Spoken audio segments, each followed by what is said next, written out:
हमारे बीच पहुंचे हैं भ्राता उमा शंकर शर्मा जी। आप हनुमानगढ़ और जयपुर से हैं।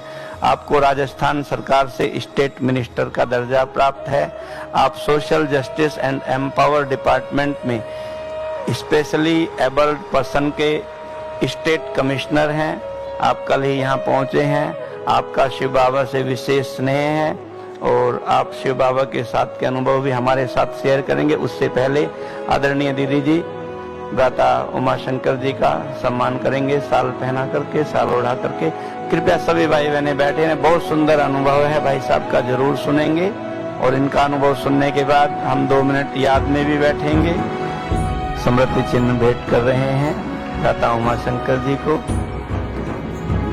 पूरे देश में डिसेबल्ड कहा जाता है, लेकिन राजस्थान सरकार डिसेबल्ड पर्सन को स्पेशली एबल्ड पर्सन का दर्जा देती है। आप उसके स्टेट कमिश्नर हैं। आप अपना अनुभव शेयर करेंगे। प्रसाद दे रही हैं आदरणीय गीता दीदी।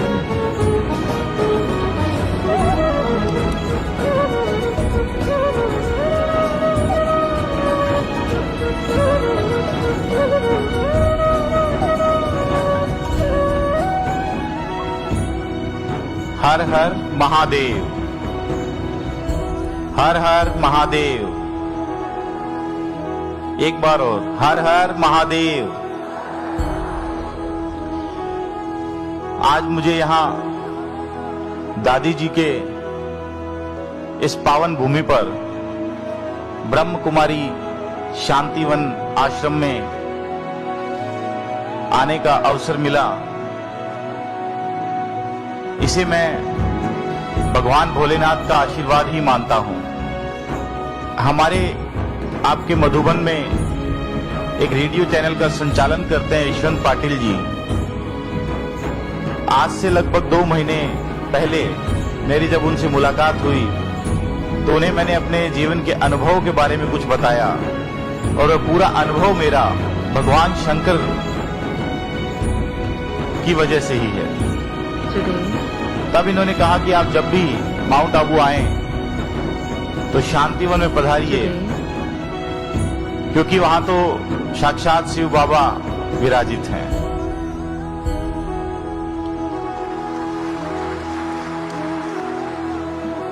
मैं आपको एक ऐसी बात बताना चाहता हूं भगवान शंकर के बारे में, जिसने मुझे आज दूसरा जन्म दिया है।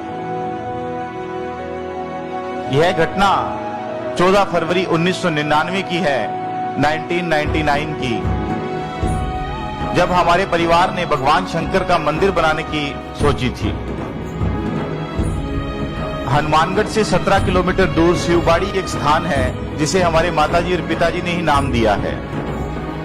वहां पर जब भगवान शंकर के मंदिर की प्राण प्रतिष्ठा का कार्य चल रहा था, तो उस प्रतिष्ठा के बाद जब हमने मूर्ति को शोभा यात्रा के लिए ले जाना चाहा और पास के नजदीकी गांव में जब शोभा यात्रा के लिए लेकर जा रहे थे, तो हाई टेंशन लाइन का तार हमारे ट्रैक्टर की ट्रॉली को टच कर गया और 40 से भी अधिक लोग उस ट्रैक्टर ट्रॉली के अंदर भगवान शंकर की प्रतिमा के साथ चल रहे थे। भजन और कीर्तनों के साथ यह यात्रा निकाली जा रही थी। जैसे ही वह हाई टेंशन लाइन का तार ट्रैक्टर की ट्रॉली को टच किया, पूरे ट्रैक्टर ट्रॉली में करंट दौड़ गया। भगदड़ मच गई, सब भाग रहे थे। मैं भी ट्रॉली से कूदकर दूर चला गया। मेरी आयु 18 वर्ष थी। तो कुछ समय बाद मैंने देखा हमारे दादाजी ट्रैक्टर ट्रॉली के चिपक गए थे। तो मुझे लगा कि मैं उनको छुड़ा सकता हूं। मैं जोर से भागा और उनको धक्का दिया तो वो तो अलग हो गए, पर करंट ने मुझे हवा में ही पकड़ा और ट्रैक्टर और ट्रॉली के बीच में एक जॉइंट जो होता है वहां पर मुझे चिपका दिया। और जैसे ही मैं उसके लगता हूं, लगते ही मेरी पूरी बॉडी ब्लास्ट हो गई। मेरे पेट आगे से फट गया, मेरे पांव के पंजे उसी मौके पर राख हो गए, हाथ की उंगली चली गई, पूरे हाथ की चमड़ी जो थी वह फट गई। और शरीर के आंतरिक भाग जो था मेरे पेट का वह लगभग बाहर आ गया। प्राण प्रतिष्ठा का कार्य चलता रहा शिवलिंग पे, वह नहीं रुका। हमारी मां उसी समय उस ट्रॉली के साथ थी। हमारी मां ने बहुत जोर से बोला भोलेनाथ बाबा को कि मैंने इस दिन के लिए मंदिर नहीं बनाया कि मेरा बच्चा मेरी आंख के आगे जा रहा है। आप देखिएगा कि उस शिवलिंग में भी कुछ ऐसा हुआ जहां ब्राह्मण सभी प्रतिष्ठा कर रहे थे उस शिवलिंग की, कि वो घबरा गए, भयभीत हो गए उन्हें, जबकि उनको कुछ नहीं मालूम कि इस मंदिर से थोड़ी सी दूरी पे ही ऐसी कोई घटना घट गई है। वे सभी घबराकर बाहर आ गए मंदिर से। और उसी दौरान, उसी टाइम पीरियड में जो हाई टेंशन लाइन थी वह भी डिस्कनेक्ट होती है और मैं भी उस ट्रैक्टर की ट्रॉली से छूटकर नीचे गिर जाता हूं। आज मैं एक ऐसी आध्यात्मिक जगह खड़ा हूं जहां से यह अनुभव मैं बताऊं कि मेरे को अच्छे से मालूम है कि लगभग 10-15 सेकंड शायद मेरा शरीर मेरे साथ नहीं था और शायद मैं वहां नहीं था।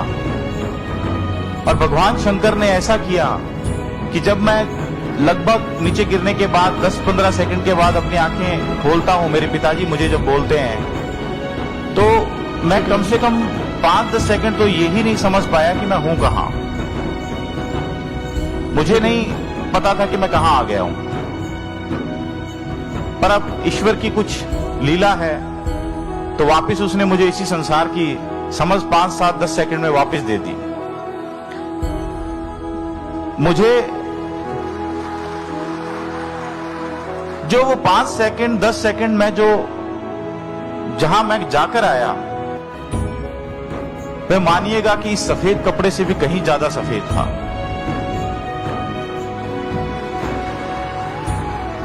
बहुत सुंदर था। मुझे हॉस्पिटल ले जाया गया। मेरी माताजी ने और मेरे बड़े भाई साहब ने शिवलिंग की प्राण प्रतिष्ठा को जारी रखा और मेरी मां ने कहा कि मैं इसकी प्रतिष्ठा तो करूंगी, अब बच्चे के साथ जो हो मैंने इस पे छोड़ दिया। उसने रोते हुए जैसे भी उस कार्य को जारी रखा। मुझे हॉस्पिटल ले गए। हॉस्पिटल्स में डॉक्टर के लिए भी बड़ा एक अजीब स्थिति थी कि आपके पेट की स्किन नहीं है तो अब स्टिचेस भी कहां लगाएं। और लगभग मैंने अपने जीवन का एक बहुत बड़ा समय एक लोहे की जाली में बिताया, सीधे लेटकर। और आप देखिएगा कि डॉक्टर्स इलाज करते रहे, मेरी मां पूजा करती रही। मुझे बहुत लंबे समय तक पानी पीने को नहीं दिया, जो कि एक प्रक्रिया है चिकित्सा की, करंट लगने के बाद। उसी अवस्था में हमारी माताजी ने भी पूजा की कि जब तक मेरा बच्चा ग्रहण नहीं करेगा मैं ऐसे ही चलूंगी। और 2-2.5 साल ये लंबी प्रक्रिया चली। इस लंबी प्रक्रिया में मैंने मेरे पिताजी को 1.5 साल से भी ज्यादा मेरे सिरहाने के पास रोते हुए देखा और मेरी मां को भगवान शंकर और दूसरे डॉक्टर उनके आगे हाथ जोड़ते हुए देखा। लगभग 2 साल के बाद जब मैं ठीक हुआ तो चलना भूल गया था और मैंने एक मेरा बहुत लंबा अरसा रेंग रेंग के बिताया, रेंग रेंग के गुजारा। मेरे परिवार ने भगवान शंकर की पूजा नहीं छोड़ी और फिर नाम भी उमा शंकर था मेरा, तो शायद शिव जी की कुछ कृपा ही अलग थी। आज इस 20 साल के संघर्ष में मुझे जब हमारे राजस्थान सरकार के माननीय मुख्यमंत्री श्री अशोक गहलोत जी ने स्पेशली एबल्ड विशेष योग्यजनों के लिए स्टेट कमिश्नर और राज्य मंत्री दर्जा जब दिया, तो उस भगवान शंकर ने अपने छुपे हुए सारे सवालों का जवाब मुझे दे दिया। ना तो मैं उस दिन स्पेशली एबल्ड होता और ना मैं आज आपके समक्ष इस तरह बोल रहा होता। मैं स्पेशली एबल्ड हुआ तो आज स्पेशली एबल्ड पर्सन्स को पूरे राजस्थान में देख रहा हूं, आज उनकी सेवा कर रहा हूं। ये भगवान शंकर के साक्षात रूप हैं। सभी विशेष योग्यजन उस रुद्र के गण हैं और मुझे उन गणों की सेवा करने का जो अवसर मिला वह बहुत बड़ी बात थी। आज आप इसमें एक आश्चर्य करेंगे जो मैं आपको आज बताने जा रहा हूं कि देखिए नीति वो कैसे लिख रहा था। शिवलिंग की प्रतिष्ठा हुई 14 फरवरी 1999 को और मैं अपना पदभार ग्रहण करता हूं। जिस दिन मैंने अपना कार्य प्रारंभ किया वह भी 14 फरवरी 2022 थी। मुझे राजस्थान सरकार ने राज्य मंत्री दर्जा दिया वह भी 14 फरवरी थी। इस कमिश्नरेट का गठन होता है जिसका आज मैं स्टेट कमिश्नर हूं, वह भी मेरे करंट लगने के 2 महीने बाद होता है। सब कुछ एक होना, तारीख भी एक होना, और उससे भी एक जो बड़ी बात मैं आपको बताऊं, उस वक्त मेरे पिताजी ने जब मुझे करंट लगा तो ये कहा था कि हर महीने के दूसरे सोमवार को हम जीवन पर्यंत इस मंदिर में भंडारा चलाएंगे, हमारा बेटा ठीक हो। 14 फरवरी 2022 को दूसरा सोमवार था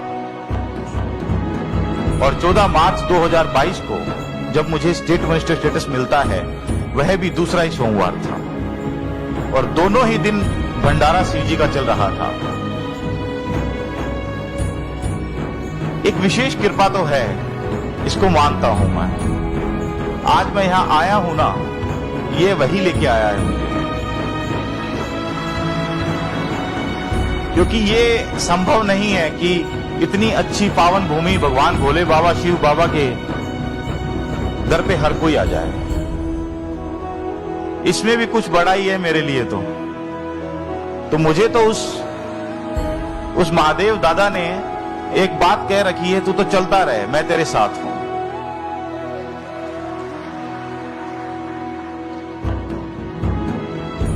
यहां आके मुझे बहुत अच्छा लगा और जब ऐसी जगह हम आते हैं और सबको देखते हैं, आज मुझे अवसर भी मिला कि मैं अपने बारे में बता पाऊं। शायद हो सकता है कि बहुत लंबे समय से मैं सोचता था कि कभी मैं मेरे संघर्ष की कहानी भी किसी को बताऊं।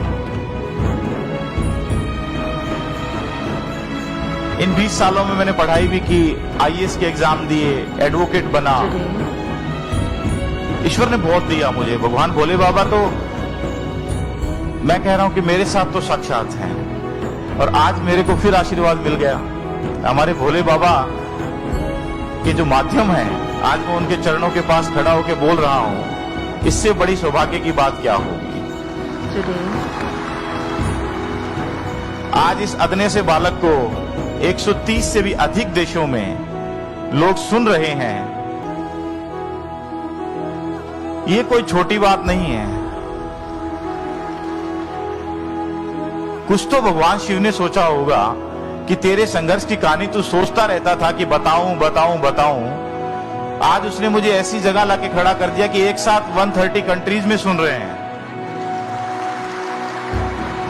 उसने कहा क्यों चिंता करता है थोड़े थोड़े गागर की, इतना बड़ा समुद्र के किनारे जो सारे देश बसे हैं वो दे दिए तुझे सारे, सुना जिसको सुनाना है। तो आज मुझे यहां आने का जो अवसर मिला उसके लिए मैं पुनः ब्रह्म कुमारी आश्रम, हमारी दादी जी और जो हमारी दीदियां बैठी हैं, इनको कहूंगा कि आप अपना आशीर्वाद संपूर्ण बनाए रखें और जब भगवान भोले बाबा से अरदास करें तो इस बच्चे के लिए हमेशा करते रहें,